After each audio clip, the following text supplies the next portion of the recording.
Spring, 1223. The steppes of Eastern Europe held their breath.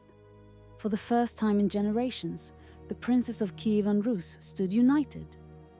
Mstyslav the Bold of Galicia, Mstyslav of Kyiv, and Danylo Romanovych of Volynia, just 22, already hardened by battle, and other princes and nobles. Their enemy? A force they barely understood. The Mongols. Swift, elusive, merciless. Even the Polovtsians, longtime foes, had come begging for help.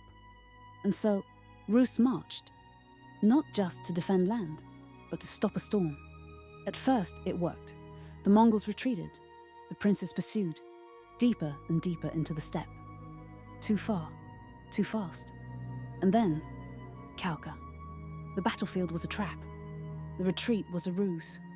The Mongols turned, not in panic, but with purpose. They struck with terrifying precision. Cavalry from all sides. Arrows fell like rain. Panic spread. The alliance shattered.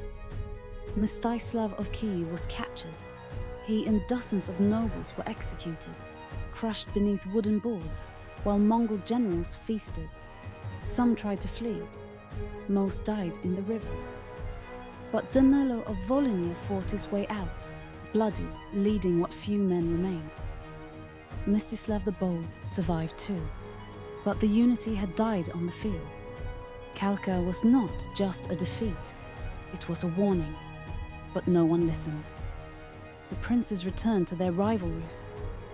The steppe fell silent, and then, in 1240, the horde came again, not to test, to conquer.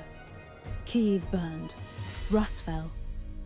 The memory of Kalka turned to ash. It wasn't the end, it was the beginning. What if they had truly stood together?